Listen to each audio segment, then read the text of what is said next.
Hello friends and my dear students. आज हम class 10th के मैथ्स का एक बहुत ही आसान और एक बहुत ही इंटरेस्टिंग सा चैप्टर डिस्कस करेंगे जिसका नाम है एपी अर्थमेटिक प्रोग्रेशन। तो इसमें आज का टॉपिक हम लोग बिगिन करते हैं। क्लास 10th का के मैथ्स का ये 5th चैप्टर है। तो आज हम लोग एपी डिस्कस करेंगे। ये चैप्टर 5 है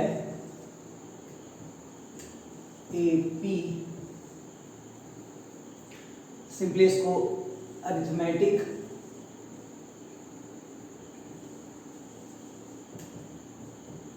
प्रोग्रेशन इसका शॉर्ट में फुल फॉर्म है, एक्सटेंडेड फॉर्म। ये हम लोग आज डिस्कस करने वाले हैं। हिंदी में इसको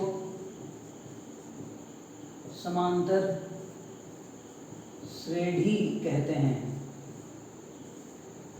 देखिए, ये अलजेब्रा क्लास 10th के अलजेब्रा का एक बहुत ही इंटरेस्टिंग और आसान सा टॉपिक है।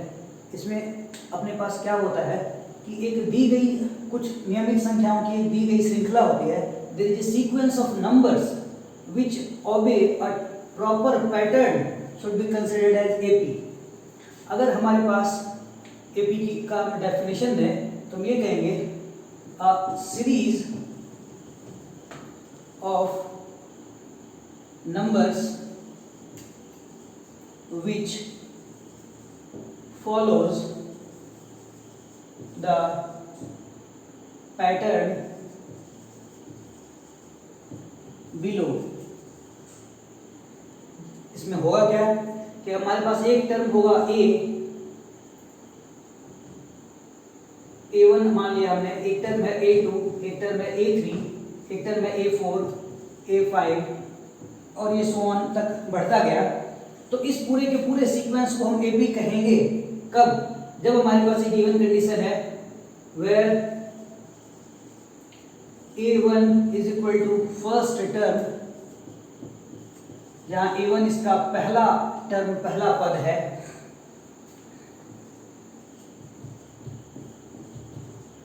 और हर क्रमागत आने वाले संख्याओं का अगर हम पीछे वाली संख्याओं को उसमें से घटाएं तो उसका जो अंतर है वह समान हो।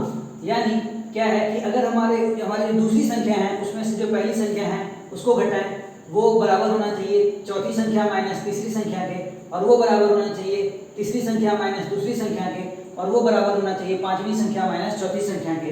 और इन सभी को हम कॉमन डिफरेंस डी कहते हैं। अगर ये सारी बातें होती है तो दिया गया जो सीक्वेंस है, दिया गया जो सीरीज है, उसको हम एपी बोलेंगे।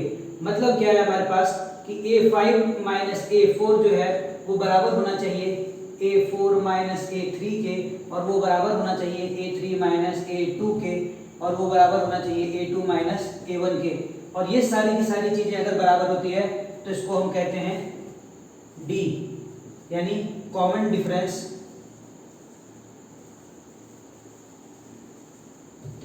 या फिर इसको हम कहते हैं समान अंतर।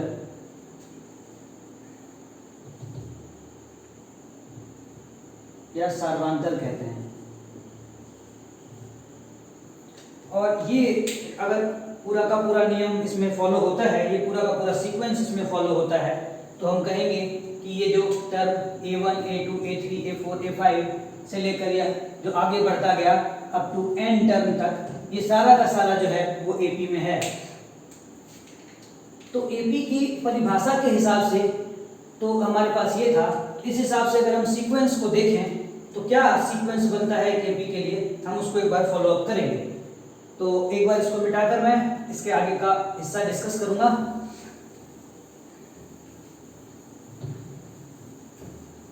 आज हम एपी के कुछ प्रॉपर्टीज देखेंगे और उस प्रॉपर्टीज पे बेस्ड कुछ सवाल करेंगे।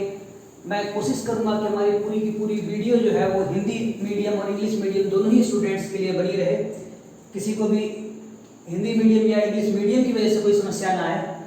तो हम डिस्कस करते हैं कि अगर हमारे पास कोई टर्म ए है और फिर उसके आने वाला, तो हमने क्या कहा कि इस पूरे एपी में एक पहला पद होगा और पहले पद और दूसरे पद के का बीच का अंतर और दूसरे और तीसरे पद के बीच का अंतर, तीसरे चौथे पद के बीच का अंतर सभी जो है वो बराबर होगा और उसको हम d से दिखाएंगे, d से निरूपित करेंगे।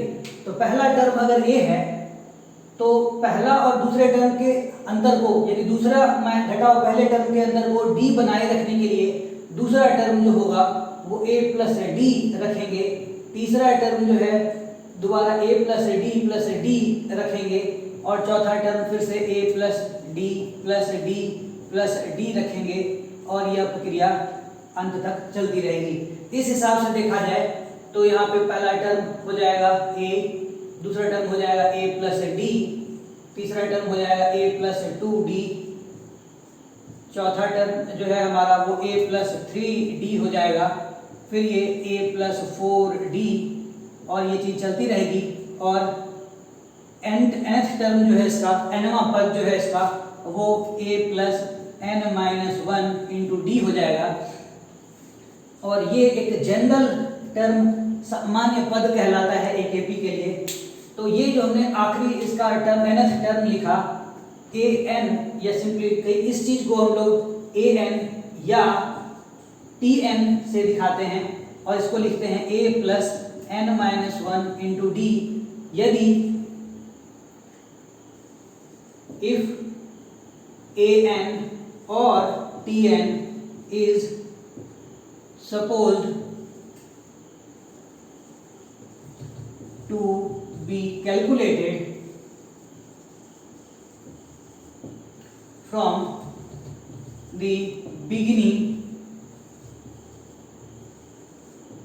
of an AP, यदि हमें AP के शुरुआत से लेकर उसका nवां पद कैलकुलेट करना है तो हमारे पास an यानी nवां पद या tn nवां पद जो है वो a plus n minus 1 into D होता है। लेकिन अगर हमारे पास ये सारा का सारा जो सीक्वेंस है ये ऐसे दिया हुआ होने के बजाय ऐसा होता कि हमें AP का अंतिम पद दिया हुआ होता और हमें पीछे की तरफ से अगर nवां पद निकालना होता, पीछे की तरफ से nth टर्म निकालना होता, तो उसको हम कैसे कैलकुलेट करते, एक बार इस पे अभी हम गौर करेंगे। अगर इसी सीक्वेंस में मान लिया जाता कि हमें nth टर्म तक जाना दिया हुआ है या लास्ट टर्म तक दिया हुआ है और हमसे पूछा जाता है कि nth टर्म से स्टार्ट करते हुए पहले टर्म की तरफ एंड ऑफ एन एपी से हमें अगर nth टर्म निकालना हो या लास्ट टर्म की तरफ से हमें अगर nth टर्म निकालना हो तो हम कैसे निकालेंगे। तो उसके लिए भी हमारे पास एक जनरल फॉर्मूला है, वो देखते हैं एक बार।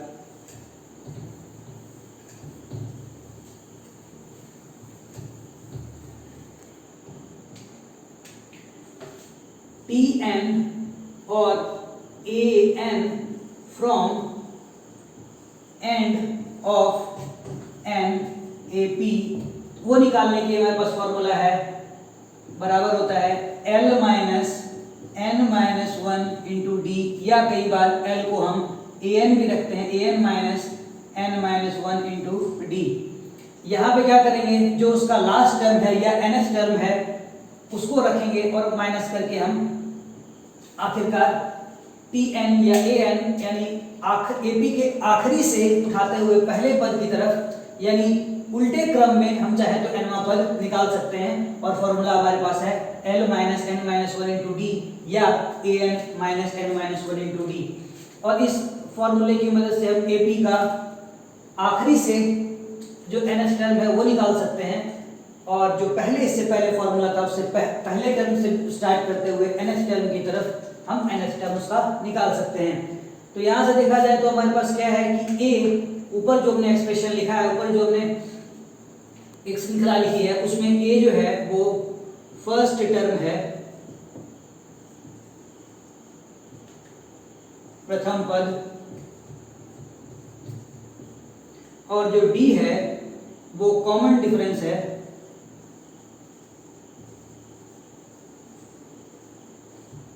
जिसको हम सार्वंतर बोलते हैं। तो अब क्या है कि ये दो चीज को जानने के बाद इस पे आधारित हम क्या करेंगे, कुछ सवाल करेंगे और फिर इसका एक और इससे जुड़ा हुआ एक फॉर्मूला देखेंगे जो कि बहुत ही इंपॉर्टेंट है, लेकिन वो पहले या दूसरे एक्सरसाइज के बाद हमारा जाके आता है। तो एक बार पहले इस पे कुछ सवाल देखेंगे हमारे एनसीईआरटी बुक का, जो क्लास 10 का एनसीईआरटी है, एक बार उससे कुछ सवाल देखते हैं, फिर आगे का फार्मूला वाला हिस्सा हम देखेंगे।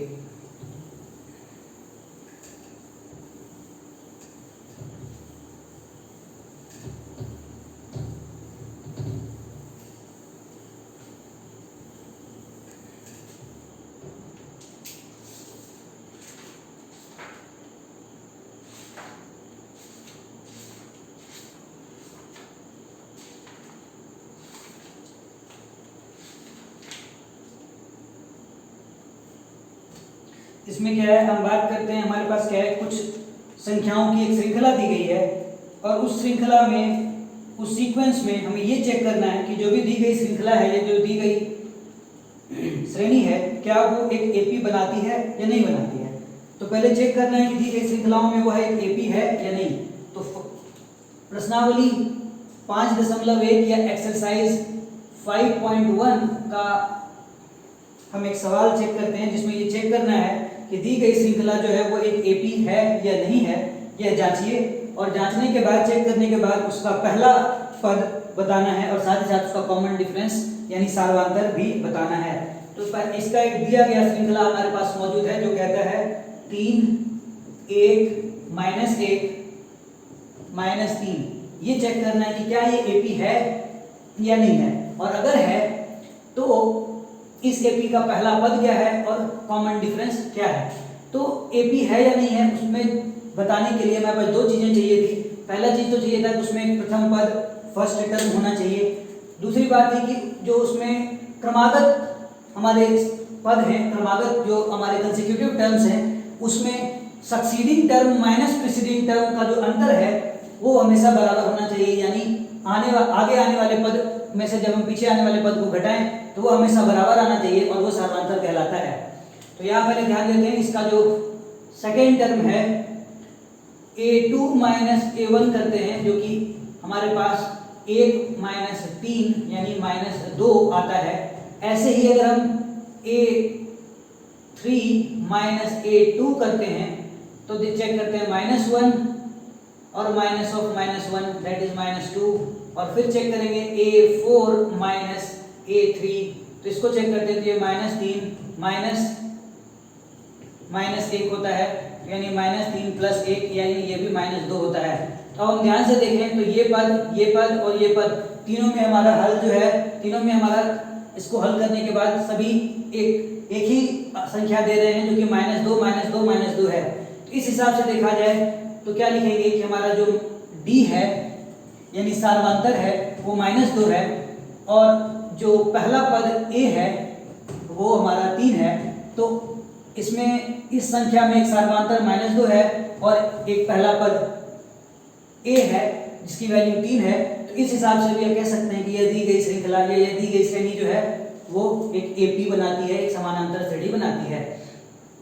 अब अगर हमसे कहा जाता है कि 4 टर्म हमारे पास दिए हुए हैं, 4 इसका पद दिया हुआ है, इसका 5वां 6ठा 7वां पद अगर हमें निकालना है तो हम क्या करेंगे, first term, second term, third term, fourth term, यानी पहले 4 पद दिए गए हैं और 5वां पद अगर हमें निकालना है तो निकालेंगे t5 जो कि बराबर था a + 4d के। तो इस हिसाब से क्या होगा, a जो है हमारा 3 है और जो d है वह -2 है, तो 4 गुना -2 करेंगे और इस तरीके से 3 - 8 जो कि -5 आएगा। इस तरीके से इसका जो 5वां पद है वो -5 होगा। ऐसे ही t6 निकालेंगे a + 5d करके, और ये वैल्यू 3 + 4 गुने t + 5 गुने -2 होगा, और ये वैल्यू जो है हमें 3 - 10 जो कि -7 के बराबर आएगी। अगली संख्या -7 हो जाएगी।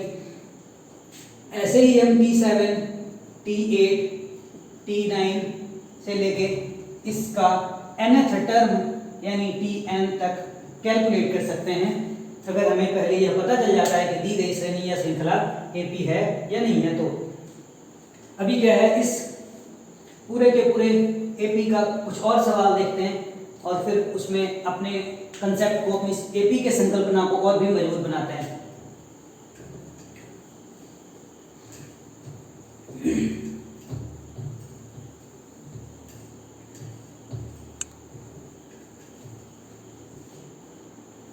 इसका एक सवाल और देखेंगे जो बहुत ही महत्वपूर्ण सवाल है। हमारे पास एक और श्रृंखला दी हुई है और उसमें चेक करना है कि क्या वो एपी है या नहीं है, और अगर है तो उसका प्रथम पद निकालना है, उसका सार्वधातुक निकालना है और साथ ही साथ उस श्रृंखला में 3 और पद निकालने हैं। तो श्रृंखला हमारे पास इस तरीके से दी हुई है, 3 प्लस √2 और फिर 3 प्लस 2 गुना 2 का वर्गमूल, 3 प्लस 3 गुना 2 का वर्गमूल, और ये संख्या चलती गई और यह श्रेणी इस तरीके से चलती गई। तो इसमें चेक करना है कि ये जो दी गई श्रेणी है या श्रृंखला है यह एपी है या नहीं है, और अगर है तो इसके 3 पद भी हमें ज्ञात करने हैं। तो यहाँ पे इस हिसाब से देखें तो क्या हो जाता है कि ये पहला पद, प्रथम पद ए जो है वो तो हमें दिया हुआ है, लेकिन चेक करेंगे क्या इसके क्रमागत अंकों का, यानी आगे आने वाले अंकों का और को जब हम घटाते हैं, जब अंतर निकालते हैं उसका उसके जस्ट पीछे वाले टर्म से, उससे एकदम बिल्कुल ही कंसेक्यूटिव यानी क्रमागत उसका जस्ट जो पीछे वाला क्रम है, पद है, तो क्या अंतर जो है वो बराबर आता है या नहीं आता है। अगर अंतर बराबर आ जाता है तो हम कहेंगे कि दी गई श्रृंखला एपी में है, वरना एपी में नहीं होगी। तो हम इसको चेक करने के लिए क्या करते हैं, a2 माइनस a1, तो इस हिसाब से 3 प्लस √2 में से यदि हम 3 को घटाते हैं तो ये हमें उत्तर √2 देता है। ऐसे ही a3 माइनस a2 करते हैं तो 3 प्लस 2 √2 जो है में से अगर हम 3 प्लस √2 को घटाते हैं तो यहाँ से हमें क्या मिलेगा, 3 और -3 जो है वो कट जाएगा, और 2 √2 और में जब हम जोड़ेंगे √2 को, सॉरी घटाएंगे √2 को, तो अल्टीमेटली ये √2 हमारे पास रह जाएगा। ये वैल्यू कुछ ऐसी हो जाएगी हमारे पास, और जब इसको घटाएंगे तो ये 3 कट जाएगा और यहाँ से हमारे पास √2 बच जाएगा। ऐसे ही जब हम क्या करेंगे, इसके चौथे पद में से इसका तीसरा पद घटाएंगे, a4 माइनस a3 करते हैं तो ये हो जाता है 3 प्लस 3 √2 माइनस 3 प्लस 2 √2, और जब इसको भी हम घटाएंगे तो क्या होगा, यह भी रूट हमें 2 देगा। तो इस हिसाब से देखा जाए तो क्या है, a3 माइनस a2 जो है वो बराबर है a4 माइनस a3 के, और वो बराबर है a2 माइनस a1 के, और ये सारी की सारी वैल्यू जो है वो √2 के बराबर है, जो कि हमारा d है यानी सर्वांतर है। तो इससे ये सिद्ध हो जाता है कि ये पूरी की पूरी श्रृंखला जो दी गई है वो एक एपी बनाती है, वो एक समानांतर श्रेणी बनाती है। क्यों? क्योंकि इसमें प्रथम पद a है और सार्वधातुक d यानी √2 के बराबर इसका सार्वधातुक है, कॉमन डिफरेंस है। तो अब इस तरीके से हमें क्या करना है, इसका 3 और पद ज्ञात करना है, 3 और टर्म्स निकालने हैं। तो ये पहला, दूसरा, तीसरा, चौथा दिया हुआ है, हमने 5वां पद निकालना है जो कि बराबर होता है a प्लस 4 इंटू डी के। तो इस हिसाब से a प्लस 4 डी की वैल्यू हम निकाल के लाएंगे, और 3 प्लस 4 इंटू √2 रखेंगे, जो कि 3 प्लस 4 √2 जो है इसका 5वां पद हो जाएगा। छठा पद जो है इसका वो a प्लस 5d होता है, और इस हिसाब से 3 प्लस 5 गुना 5 गुने √2, और ये सारी वैल्यू 3 प्लस 5 √2 हो जाएगा। और t7 इसका निकालेंगे, क्योंकि 3 पद निकालने की बात कही गई है, तो इसका मान a प्लस 6b आता है, और वो 3 प्लस 6 गुना √2 आता है, और ये फाइनली 3, इसमें से 3 को हम बाहर ले सकते हैं, कॉमन निकाल ले सकते हैं, क्योंकि ये 3 जो है दोनों में है मौजूद। तो यहाँ से 3 बाहर निकालेंगे तो 1 प्लस 2 √2 रह जाएगा, और ये सारा का सारा पद हमें इस तरीके से मिलेगा। तो यहाँ से जो इसका प्रथम प्रश्नावली है 5.1, इस पूरे प्रश्नावली में लगभग ऐसे ही सवाल हैं जिसमें हमने यह चेक करना है, यह जांचना है कि दी गई श्रृंखला या श्रेणी एपी में है या नहीं है, और यदि है एपी में तो उसका सार्वधातुक निकालें, उसका पहला पद निकालें, और साथ ही साथ उसके श्रृंखला में आगे 3 पद, 4 पद या 5 पद आगे निकालने को कहे जाएंगे। और इस तरीके से हमारा ये पहला जो प्रश्नावली है, जो फर्स्ट एक्सरसाइज है, वो लगभग हमारा इतने ही थ्योरी से बन जाएगा। इसमें कुछ और सवाल हैं जो थोड़े बढ़िया स्तर के हैं, तो एक बार उन पे भी नजर डालते हैं।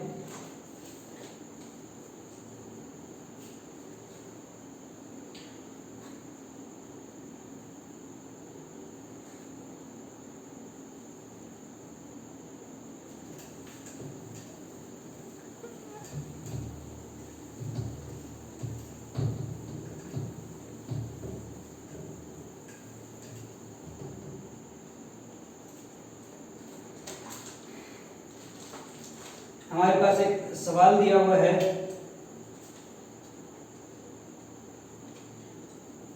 जो कहता है कि अगर हमें एक श्रृंखला इस तरीके से दी हुई है, √2, √8, √18, √32 और ये श्रृंखला आगे जारी रही, तो हमें बताना है कि ये जो दी गई श्रृंखला है यह एपी है या नहीं है। और अगर ये श्रृंखला एपी है तो इसमें ए डी यानी प्रथम पद, सार्वधातुक डी, कॉमन डिफरेंस और निकालें, और इसके अलावा इसके 3 पद भी ज्ञात करें। तो इसको थोड़ा सा जो दिया हुआ श्रेणी है इसको थोड़ा सा सिंप्लीफाई करते हैं, इसका सरलीकरण कर देते हैं। तो यहाँ से क्या हो जाएगा, ये √2 हो जाएगा, √2 का √2 ही रहेगा। इसमें से हम क्या करेंगे, बाहर निकाल लेंगे, तो इसको हम लिख सकते हैं √8 को √2 लिख सकते हैं। इस चीज़ को हम लोग 3 √2 लिख सकते हैं, इसको हम लोग 4 √2 लिख सकते हैं, और इस तरीके से ये चलता जाएगा। तो अब क्या है, हमारे पास पहला पद a = √2 है, और चेक करेंगे कि क्या इसमें सार्वधातुक है या नहीं है। तो चौथा पद माइनस तीसरा पद को चेक करते हैं, 4 √2 माइनस 3 √2, जो कि अल्टीमेटली फिर से हमें √2 देता है। ऐसे ही क्या है हमारे पास, a3 माइनस a2 को चेक करेंगे, और ये जो हमारा 3 √2 है में से 2 √2 को घटाएंगे तो हमारे पास फिर से √2 आता है। और फिर से a2 माइनस a1 करेंगे, जो कि हमारा 2 √2 में से √2 को हमने घटाना है, ये दोबारा से √2 देता है। तो इस तरीके से देखा जाए तो हमारा जो d है, सार्वधातुक जो हमारे पास आ रहा है, वो √2 आता है। तो हमें इसके अगले 3 पद निकालने हैं। तो 4 पद तक हमें दिया हुआ है, 5वां पद जो है वो a + 4d के बराबर होता है। तो यहाँ से देखा जाए तो a यानी √2 + 4 गुने √2, तो ये जो है मान 5 √2 हो जाएगा।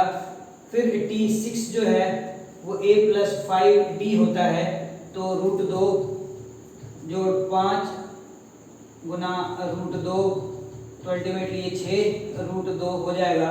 और ऐसे ही t7 निकालेंगे तो ये a + 6d होता है, और ये √2 जोड़ 6 गुना √2, तो ये सारी वैल्यू जो है 7 √2 तक पहुंच जाएगी।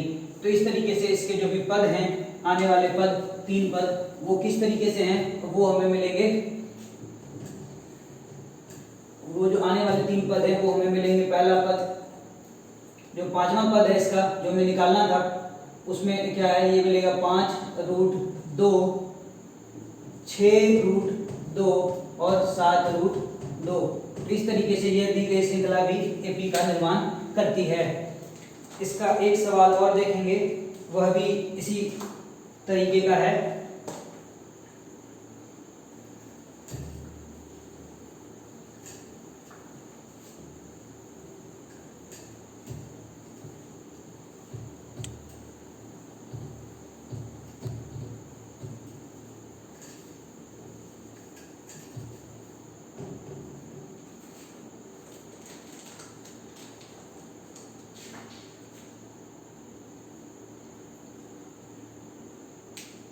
एक सवाल और दिया हुआ है, उसमें भी श्रृंखला ऐसी ही दी हुई है।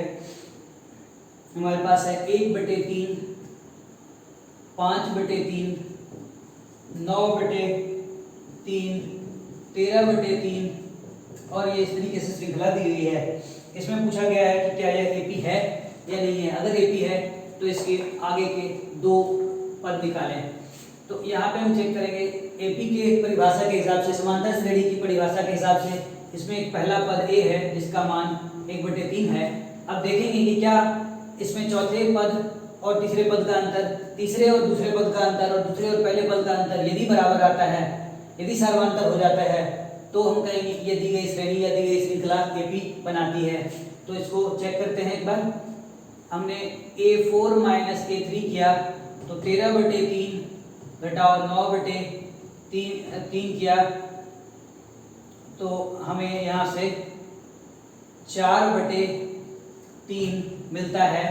ऐसे ही A3 - A2 करेंगे तो 9/3 - 5/3 अगर हम करते हैं तो ये हमें फिर से 4/3 मिलता है। ऐसे ही A2 - A1 करेंगे तो ये भी हमें क्या देगा, 5/3 घटाओ 1/3, तो ये भी हमें देगा 4/3।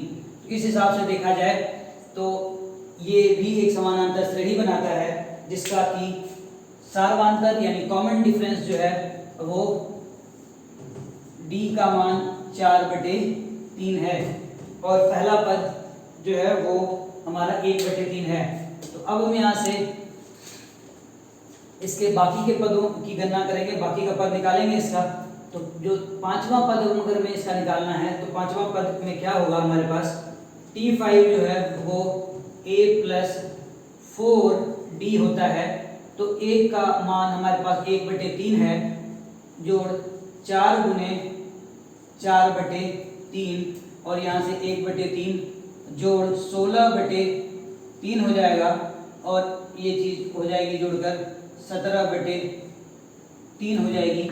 फिर ऐसे ही T6 कैलकुलेट करेंगे, T6 का मान निकालेंगे तो A + 5D जो है, तो ये जब 5 से ये पूरा का पूरा पद गुना होगा तो ये गुना होकर 20/3 दे देगा और ये सारा का सारा जोड़ के 20 और 1 21/3 हमें दे देगा। ऐसे ही 7th टर्म हम निकालेंगे। 7th टर्म में हमारे पास क्या होगा, A + 6D होगा और 1/3 जोड़ 6 × 4/3 यानी 24/3 हो जाएगा और ये पूरा का पूरा पद जो है माफी चाहूंगा, यह जो पूरा का पूरा जो पद है ये जोड़ के 25/3 हो जाएगा। इस हिसाब से इस श्रेणी के जो बाकी के 3 पद हैं जो हमें निकालने थे वो हो जाएंगे हमारे पास 17/3, 21/3 और 25/3, ये इसके 3 पद हैं। इस तरीके से चलते हुए हमारे चैप्टर 5 का अध्याय 5 का प्रश्नावली 5.1 जो है एक्सरसाइज 5.1 जो है वो पूरा का पूरा इस तरीके से हमारा सॉल्व हो जाएगा, वो पूरा का पूरा इस तरीके से हल हो जाएगा। अब इसका जो प्रश्नावली 5.2 है एक बार उस पर नजर देते हैं कि उसमें क्या क्या सवाल है और किस तरीके से हमें उसको करना है।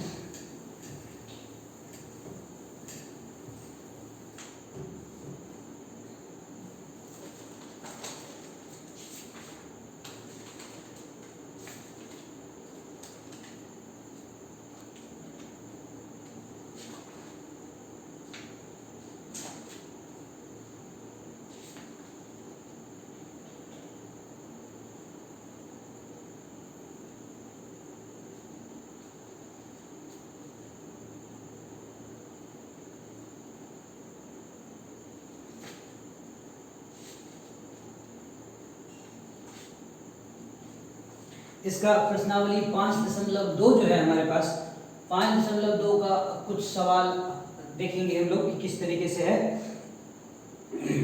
इसमें क्या है कि एक इसका जो पहला सवाल है उसमें हमें एक सारणी दी हुई है, एक टेबल दी हुई है जिसमें कुछ जो पद हैं वो हमें दिए गए हैं, कुछ संबंधित जो इसमें पद है वो दिए गए हैं और बाकी हर में 3 पद दिया गया है और चौथा पद जो है उसका वह गायब है, यानी वो हमें निकालना है। तो इसमें इसका एक सवाल देखते हैं हम, जो कि 5.2 के पहले सवाल का चौथा हिस्सा है। क्वेश्चन नंबर 1 का चौथा हिस्सा हम देखते हैं क्या कहता है। a का मान -18.9 है, जो d का मान है वो हमें 2.5 दिया हुआ है, जो n का मान है वो हमने निकालना है, और जो an है, nवां पद है, वो हमें 3.6 दिया हुआ है। इस तरीके से देखा जाए तो इसमें 4 पद जो हमें दिए हुए हैं, एक तो a दिया हुआ है, एक d दिया हुआ है सार्वधातर यानी कॉमन डिफरेंस दिया हुआ है, फर्स्ट टर्म a दिया हुआ है, और nth टर्म nवां पद 3.6 दिया हुआ है। तो n का मान हमें ज्ञात करना है, अज्ञात n का मान निकालना है। तो यहाँ पे हम क्या करेंगे, अज्ञात n का मान निकालने के लिए लिखेंगे कि an जो है वो बराबर होता है a plus n-1 into D के, और an का मान, nवें पद का मान हमें 3.6 दिया हुआ है, और ये बराबर है किसके, -18.9 जोड़ n-1 और फिर गुना 2.5 के। तो हम क्या करेंगे, ये a जो इधर था इसको बराबर के दूसरे साइड लाएंगे, और इस प्रकार से ये 3.6 में जुड़ जाएगा, और यहाँ पे हमारे पास n-1 गुना 2.5 रह जाएगा। और फिर हम क्या करेंगे, इन दोनों को जब जोड़ेंगे तो हमारे पास हो जाएगा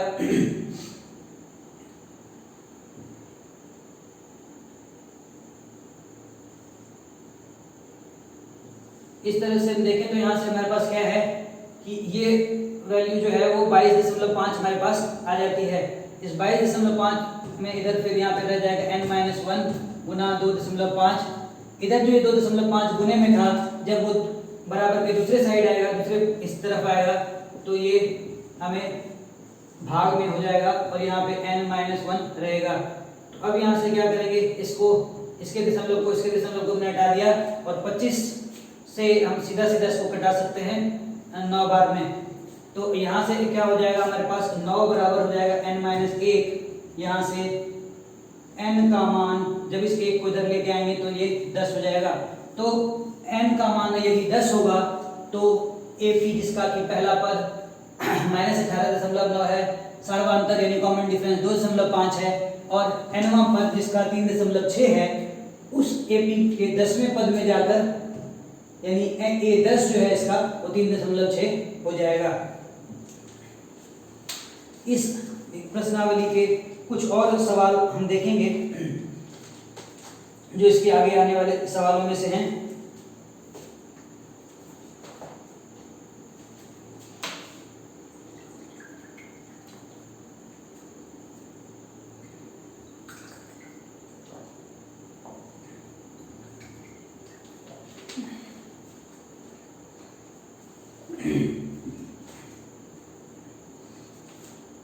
इसमें क्या है, हमें फिर ऐसे ही कुछ सवाल देखने हैं। इसका अगला सवाल देखते हैं।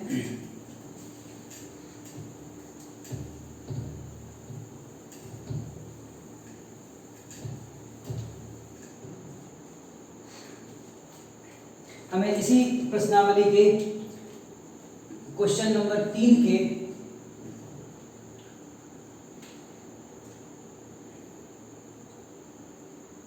चौथे सवाल पे हम गौर करते हैं। उसमें क्या दिया हुआ है, पहला पद -4 है, दूसरा पद नहीं दिया गया है, तीसरा पद भी नहीं दिया गया है, चौथा पद भी नहीं दिया गया है, पांचवा पद भी नहीं दिया गया है, और छठा पद 6 है। यहाँ -4 है, पहला पद जो है वो -4 है, फर्स्ट टर्म -4 है। उसके बाद अगले लगातार क्रमागत 4 पद जो हैं वह इसमें से अज्ञात हैं, और पांचवा पद जो है माफी चाहूंगा, छठा पद जो है इसका वह 6 है। तो हमें ज्ञात करना है कि बाकी के जो भी पद बचे हुए हैं उसका मान क्या क्या है। तो फटाफट इसको देखते हैं। इसमें क्या है कि मान लिया हमारा लेट कॉमन डिफरेंस BD, माना कि सार्वंतर D है, तो जो पहला, दूसरा, तीसरा, चौथा, पांचवा, छठा, तो जो छठा पद है T6 है वो हमें दिया हुआ है 6 के बराबर है। तो और ये बराबर होता है a प्लस 5d के, और यहाँ पे a का मान हमें -4 दिया गया है।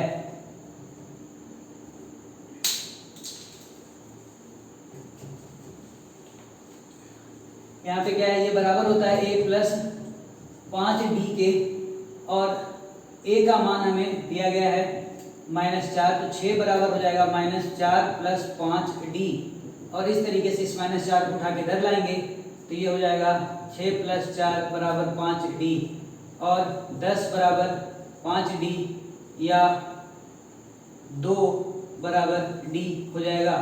जब 5 को इधर ला के भाग करेंगे और तो d का मान 2 आ जाएगा, और जब d का मान 2 आ जाएगा तो हम क्या करेंगे, निकालेंगे टर्म सेकेंड, दूसरा पद, जो कि बराबर होता है a प्लस डी के। a का मान -4 दिया हुआ है, d का मान 2 दिया हुआ है, तो इस तरीके से ये पद -2 हो जाएगा। फिर ऐसे ही T3 जो कि बराबर होता है a प्लस 2d के, तो इसको जब हम निकालेंगे तो ये मान हमें मिलेगा -4 जोड़ 2 गुने 2, इस तरीके से ये चीज़ -4 और +4 हो जाएगा, और ये पद 0 हो जाएगा, शून्य हो जाएगा। और ऐसे ही पहला, दूसरा हो गया, तीसरा हो गया, चौथा पद निकालेंगे, वो हो जाएगा a प्लस 3d के, और a का मान -4 है, प्लस 3 गुना 2 यानी -4 जोड़ 6, और इस तरीके से ये चौथा पद 2 हो जाएगा। और इसी तरीके से पांचवा पद भी हम निकाल सकते हैं, a प्लस 4d, और वो बराबर हो जाएगा -4 जोड़ 4 गुने 2, और इस तरीके से -4 जोड़ 8, और फिर ये पद 4 हमारा आ जाएगा। तो इस तरीके से हमने जो है T2, T3, T4 और T5 जो 4 अज्ञात पद थे, दूसरा पद, तीसरा पद, चौथा और पांचवा पद, वो हमने निकाल लिया है। अब इसी प्रश्नावली का एक सवाल और देखेंगे, जो इसी क्वेश्चन नंबर 3 का अगला हिस्सा है, पांचवा सवाल। जब अब हम प्रश्न संख्या 3 का खंड 5 देखेंगे, 5th पार्ट इसका देखेंगे, वह भी इसी तरह का एक सवाल है।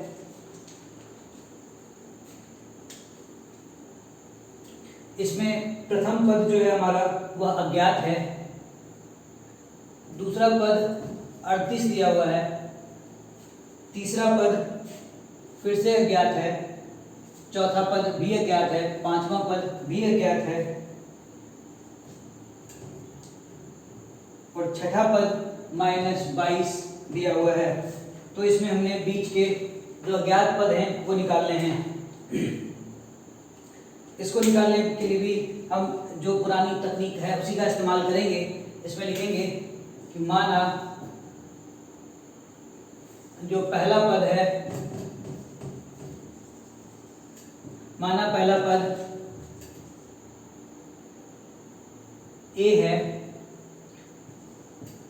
माना पहला पद a है, और जो सर्वांतर कॉमन डिफरेंस है वो d है। तो जब इसको मान लेंगे तो हमें दिया हुआ है दूसरा पद जो कि बराबर होता है a प्लस डी के, उसका मान 38 है, और ऐसे ही छठा पद जो है हमें वो दिया हुआ है जो कि a प्लस 5d के बराबर होता है, वो -22 है। यह दो चीज़ें हमें दी हुई है, तो हमें क्या करना है, पहला, तीसरा, चौथा और पांचवा, ये 4 पद इसमें ज्ञात करने हैं। तो हमने क्या किया, ये इसको समीकरण 1 मान लिया, इसको समीकरण 2 मान लिया, और समीकरण 2 में से समीकरण 1 को घटा दिया, या फिर हम उसका उल्टा भी कर सकते हैं। तो यहाँ पे हमने इक्वेशन 1 माइनस इक्वेशन 2 कर दिया। तो क्या होगा, जब इक्वेशन 1 माइनस इक्वेशन 2 करेंगे हम लोग, तो a का जो पद है, a का जो टर्म है, पहला पद वाला जो हिस्सा है वो कट जाएगा, और यहाँ पे आ जाएगा -4d बराबर 38 और जोड़ 22, तो ये -4d जो है अब वो क्या हो कितना हो जाएगा हमारा, ये जोड़ेंगे तो हमारे पास 60 आ जाएगा। और इस हिसाब से d बराबर 60/-4 यानी d बराबर -15 हमारे पास आ जाएगा। तो जब d 15 आ गया है तो हम इस d को किसी भी एक समीकरण में पुट करके हम a की वैल्यू निकाल लेंगे। तो हम क्या करेंगे, d के मान को हमने इक्वेशन 1 में रख दिया, समीकरण 1 में रख दिया। तो यहाँ पे क्या हो जाएगा, दूसरा जो पद है t2 जो कि 38 था वो बराबर था a प्लस d के। तो यहाँ से 38 जो है वो बराबर हो जाएगा a प्लस माइनस ऑफ 15 के, और ये चीज जो है 38 बराबर क्या हो जाएगा, ये जब -15 को उठा के इधर लाएंगे तो ये चीज प्लस हो जाएगा, बराबर हो जाएगा a के, और 8 इस तरीके से इन दोनों को हम जोड़ देंगे। ये 53 जो है वो a का मान आ जाएगा, जो कि हमारा पहला पद है। पहला पद 53 है और सारवांतर इसका -15 है। तो इस तरीके से हम क्या करेंगे, अगला जो तीसरा हमारा पद है वो हम निकाल लेंगे। तीसरा पद निकालेंगे t3 बराबर a प्लस में 2d, और a का मान 53 है और 2 गुना d का मान 15 है, -15 है। तो 53 माइनस 15 गुना 2 यानी 30, और इस तरीके से ये हमारा कुछ 23 जो है हो जाएगा t3। तो पहला पद जो है हमारा वो आ गया है 53, तीसरा पद आ गया है 23। फिर क्या करेंगे, चौथा पद निकालेंगे। चौथा पद हो जाएगा a प्लस 3d, और ये हमारा मान आ जाएगा 53 माइनस 3 गुना 15, यहाँ से ये 53 माइनस 45 करेंगे, और इस तरीके से ये 8 आ जाएगा। तो यहाँ जो चौथा पद है वो 8 हो गया। अब उसके बाद क्या करेंगे, इसका अगला पद हम निकालेंगे। इसका अगला पद निकालने के लिए हमारे पास सारी चीजें दी हुई है, तो अब हम इसका अगला पद निकालने के लिए देखते हैं।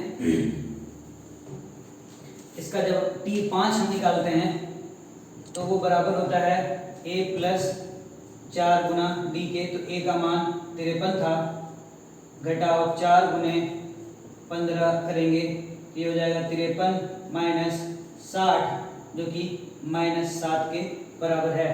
तो इस तरीके से यहाँ -7 हो जाएगा, और यह पूरी की पूरी श्रृंखला जो है यह पूरी हो जाएगी यहाँ से। इस तरीके से ये 5.2 के प्रश्न 3 का खंड 5 जो है वो हमने कर दिया है। अब इस चीज को मिटाकर फिर अगला सवाल इसका देखते हैं।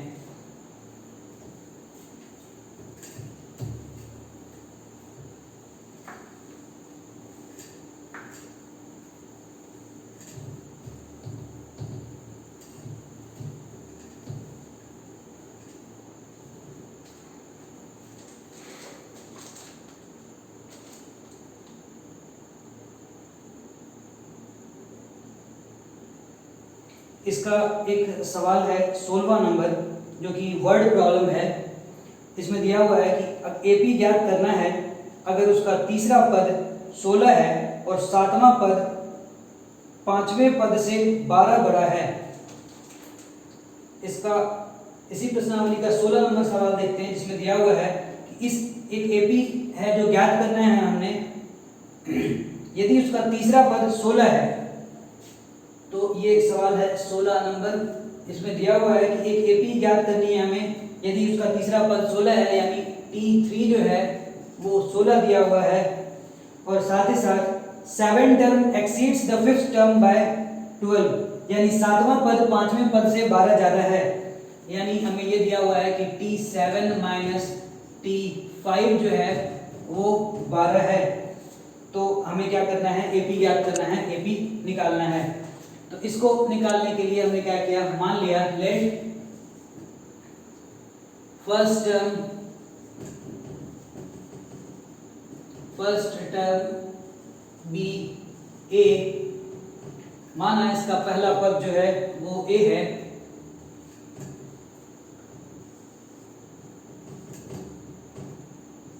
एंड द कॉमन डिफरेंस, और इसका सर्वांतर जो है बी डी, और इसका सर्वांतर डी है।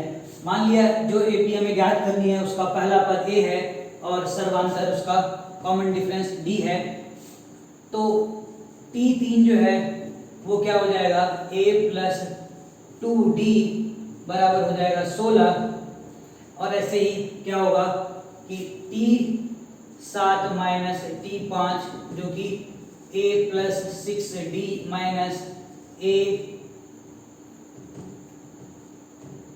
प्लस 4d, और उसका मान कितना दिया हुआ है, ये दिया हुआ है 12। तो यहाँ से जब हम घटाएंगे तो क्या हो जाएगा, a plus 6d minus a minus 4d बराबर 12 हो जाएगा, और यहाँ से ये a का हिसाब कट जाएगा, और यहाँ पे ये हो जाएगा 2d इज इक्वल टू 12, और इस हिसाब से d का मान 12/2 यानी 6 आ जाएगा। तो d यहाँ से हमारा 6 आ गया। अब इस d को उठा के T3 वाले समीकरण में पुट कर देंगे, तो d का मान जब इसमें रखेंगे तो T3 जो है वो क्या आ जाएगा, T3 वाले समीकरण से हमारा दिया हुआ है a प्लस 2d यानी 2 गुने 6 बराबर 16 दिया हुआ है। इस हिसाब से देखें तो a का मान 16 घटाओ 12, और ये a का मान 4 आ जाएगा। तो a आ गया है, d आ गया है, तो हमारे पास क्या है कि अगर a और d हमें पता चल जाता है तो हम उसके बाकी के टर्म्स बता सकते हैं, बाकी के पद बता सकते हैं। अब क्या होता है, किसी एपी में पहला पद a होता है, दूसरा पद a प्लस d, तीसरा a प्लस 2d, चौथा a प्लस 3d, और इस तरीके से ये चीज बढ़ती चली जाती है। तो a का मान 4 है, a प्लस d यानी 4 और 6 को जब हम जोड़ेंगे तो ये 10 हो जाएगा। फिर उसमें जो आया उसमें 2d यानी 12 और 4 को जोड़ेंगे तो ये चीज 16 हो जाएगा, और फिर उसमें अगला टर्म जोड़ेंगे यानी a प्लस 3d जोड़ेंगे तो यानी 18 और 4 जोड़ेंगे तो ये चीज 22 हो जाएगा, और इस तरीके से ये एपी हमें मिल जाएगा, जो कि 4, 10, 16, 22 करके ये पूरी की पूरी श्रृंखला आगे चलेगी। पूरी का पूरा जो सीरीज है, सीक्वेंस है, ये आगे चलेगा। अब ऐसे ही एक इसमें सवाल दिया हुआ है जो 17वां नंबर है इसका, उस पर गौर करते हैं।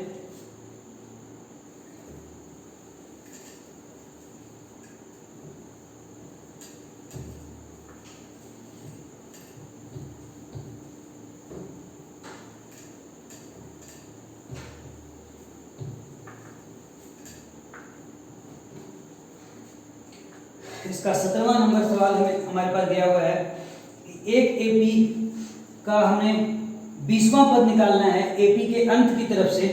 Find the 20th term from the last term of an AP. जो एपी दिया हुआ है 3, 8, 13 और ये चलते चलते 253 तक जाता है, तो इस एपी के आखिरी से हमें 20वां पद निकालना है।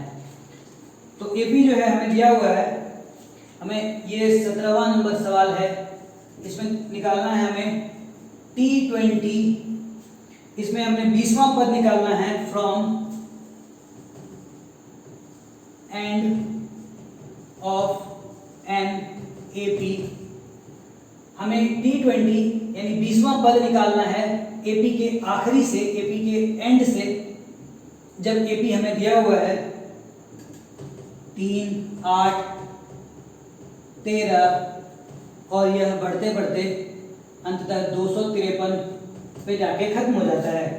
एक एपी हमें दिया हुआ है जो कि 3, 8, 13 और बढ़ते बढ़ते ये 253 पे जाके खत्म हो जाता है, यानी 253 उसका आखिरी पद है, लास्ट टर्म है।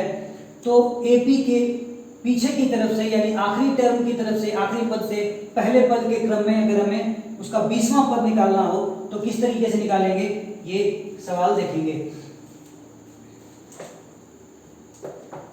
अभी क्या है, हमारे पास इसमें पहला पद a जो है वो 3 दिया हुआ है और जो l है वो 253 दिया हुआ है। और हम क्या करेंगे, d निकाल लेंगे। d निकालने के लिए क्या था, हम t3 माइनस t2 करेंगे और t3 माइनस t2 और उसको चेक करेंगे कि क्या वो t2 माइनस t1 के बराबर आता है या नहीं आता है।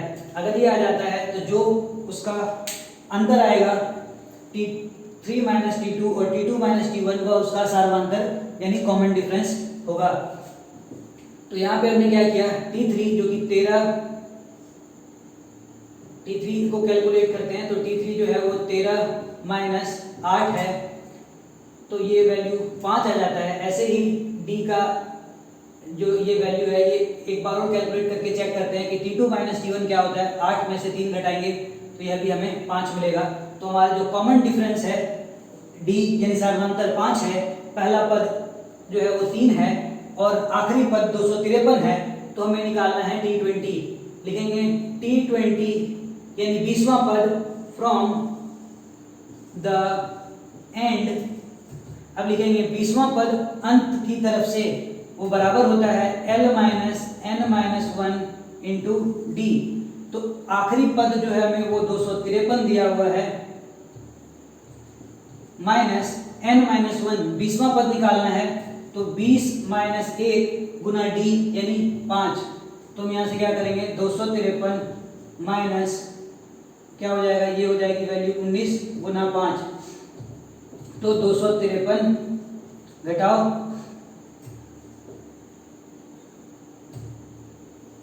ये 95 हो जाएगा। अब इसको 95 को इसमें से घटाएंगे तो 13 में से ये 3 में से 5, 13 में से 5 घटाया तो ये 8 बच जाएगा। बच गया यहाँ पे हमारे पास 4, 14 में से 9 गया तो फिर से 5 बच जाएगा और यहाँ पे ये 1 रह जाएगा।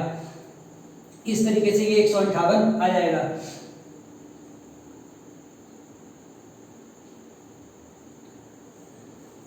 तो दोस्तों हमारा और मेरे डियर स्टूडेंट्स, यहाँ पे जो हमारा ये प्रश्नावली 5.2 में जो कुछ प्रमुख सवाल थे उसको करके मैंने आपको इसका हिंट दे दिया है। यहाँ से जो प्रश्नावली 5.2 है एनसीईआरटी के लिहाज से वो लगभग समाप्त आपका हो गया है। जो बचे हुए कुछ सवाल हैं वो आप खुद से शायद कर पाएँ।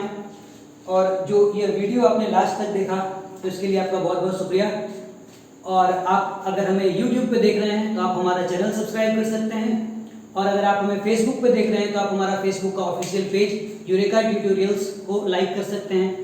तो अगर आपको ये वीडियो पसंद आती है तो कृपया इसे हमारे चैनल को सब्सक्राइब करें, YouTube चैनल को सब्सक्राइब करें, हमारे Facebook पेज को लाइक करें, शेयर करें।